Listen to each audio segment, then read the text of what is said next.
Hi అండి. Today ఇల్లు ఇల్లాలు పిల్లలు ఎపిసోడ్ ఏం జరిగిందో చూద్దామా.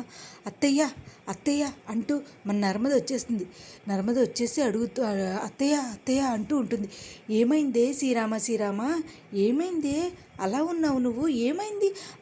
అది కాదు అత్తయ్య అత్తయ్య అంటే ఈ లోపల మన రామరాజు కూడా ఏమ్మా నర్మద ఏమైంది? అది కాదు అత్తయ్య, ధీరజ్ని జైల్లో పెట్టారంట. శ్రీరామ ఏమైంది? ఏదో మారక ద్రవ్యాల్లో పట్టుబట్టారంట, పోలీసులు పట్టుకున్నారంట. అయ్యయ్యో అదేంటే? చూసావా నర్మదా, ఇలాగే ఉంటుంది పెంపకాలంటూ తిడుతూ ఉంటే ఇలాగే ఉంటుంది అని చెప్పి నడిపోడు అంటూ ఉంటాడనమాట. ఇంక నడిపోడు అనేసరికి ఇంకేమీ మాట్లాడకుండా అలాగా ఉండిపోతూ ఉంటాడు. ఒరే, నీకన్నా వాడు చాలా నయ్యనరా, వాడు ఎందుకు అలా చేశాడనేది తెలుసుకుంటా, అంతేగాని నీకులాగా దొంగతారిగా ఉద్యోగం కొనుక్కోలేదురా అని చెప్పేసి పదండి పదండి పదండి అని చెప్పేసి వెళ్ళిపోతుంటే నర్మద కూడా వాళ్ళతో పాటు వెళ్ళిపోతుంది.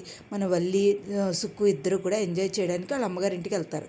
పాపం వెళ్ళిన తర్వాత జైలు దగ్గరికి వెళ్ళిన తర్వాత బాగా జరిగింది అనుకుంటారు. ఓ పక్క నుంచి పాపం బుజ్జమ్మ, రామరాజు, నర్మద అందరూ వెళ్ళి అత్త ధీరజ్ అంటూ ఏడుస్తుంటుంది. శ్రీరామ ఎక్కడున్నాడే ధీరజు? అదిగో అత్త, జైల్లో ఉన్నాడత్త. తను ఏమీ చెయ్యలేదత్త, కానీ ఇలా చేశాడత్త అని చెప్పేసి చాలా ఏడుస్తూ ఉంటుంది. అయ్యో అని చెప్పేసి వాళ్ళ నాన్న వాళ్ళని చూసి అమ్మ ఒరే చిన్నోడా,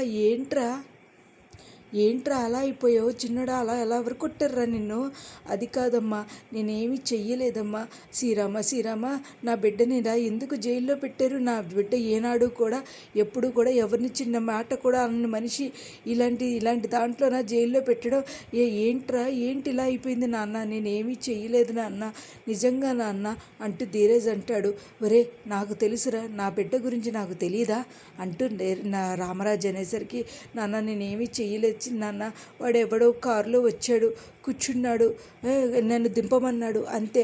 ఆ మామిడికాయల్లో ఏదో పెట్టాడంటే ఎవరో నాకేమీ తెలియదు నాన్న అని అనేసరికి, ఒరే చిన్నోడా నువ్వు కంగారు పడకురా, నేను మాట్లాడతాను, నువ్వు కంగారు పడుకు చిన్నడా అంటూ ఇంక అసలు అందరూ చాలా భయపడిపోయి ఈ లోపల ఎస్ఐ వస్తారు.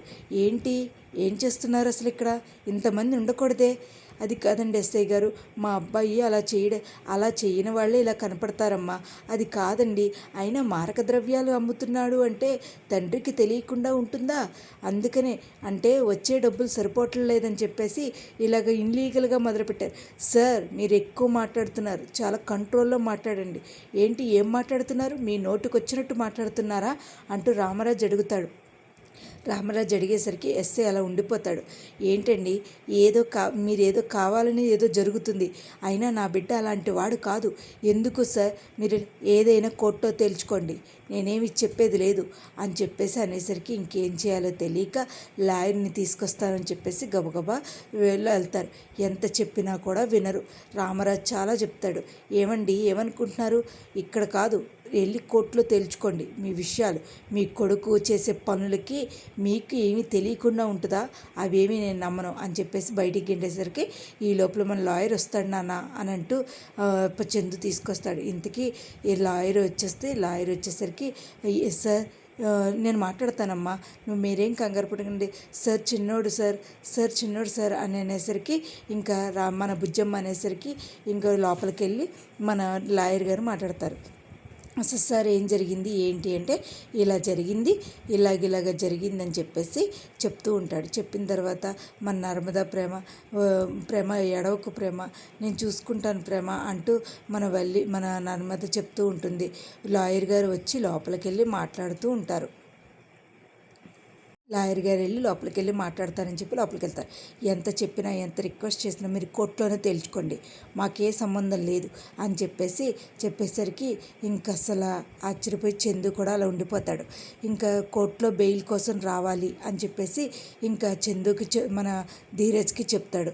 ధీరజ్కి రేపొద్దున కోర్టులో కలుద్దాం ధీరజ్, నేనేమీ చేయలేదు సార్, ఎంత చెప్పినా ఎవరు వినిపించుకోవట్లేదు, నేనేమీ చేయలేదు సార్ అంటే ఇంకా బయటకు వచ్చి రామరాజుతో అంటాడు లాయర్, సార్ ఇదేదో కావాలని చేసినట్టుంది, ఎందుకంటే అదే రూట్లో వస్తున్న ధీరజ్కి అదే రూట్లో ఒక మామిడి పళ్ళు అక్కడ ఆటోలు చాలా తిరుగుతాయి.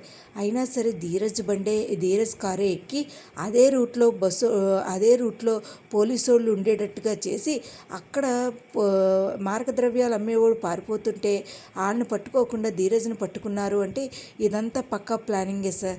ఇది ప్లానింగ్. కానీ మనం ఇప్పుడు ఏమీ చేయలేం. మనం కోర్టులోనే తెలుసుకోవాలి. సార్ కోర్టులోనా అంటూ అవునమ్మా ఏమీ చేయలేము. ఏం చేస్తాం ఇప్పుడు మటుకి చాలా పక్కగా ప్రూఫ్స్ పెట్టారమ్మా అని అనేసరికి ఏడుస్తూ ఉంటుంది మన బుజ్జమ్మ. సార్ ఎలాగా సార్ చూద్దాం సార్ మనం ఏం జరుగుద్దో ముందు ముందు చూద్దాం అని చెప్పేసి అంటూ ఉంటాడు లాయర్.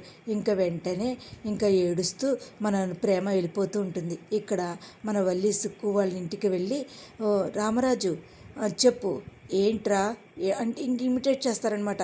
మన ఎవరు భాగ్యం వాళ్ళ ఆయన వల్లి సుక్కు. రామరాజు ఏమనుకుంటున్నావురా పరువు ప్రతిష్ట అంటూ ఏమీ లేవా అయ్యి నవ్వుకుంటుంటారు. ఓ పక్క నుంచి ప్రేమ నర్మద ఎలా ఏడుస్తున్నారో అని చెప్పడం కోసం నవ్వుకుంటూ ఉంటారు. ఇంకా అంతా ఇమిటేట్ చేస్తూ వాళ్ళు ఏడుస్తూ ఉంటారు.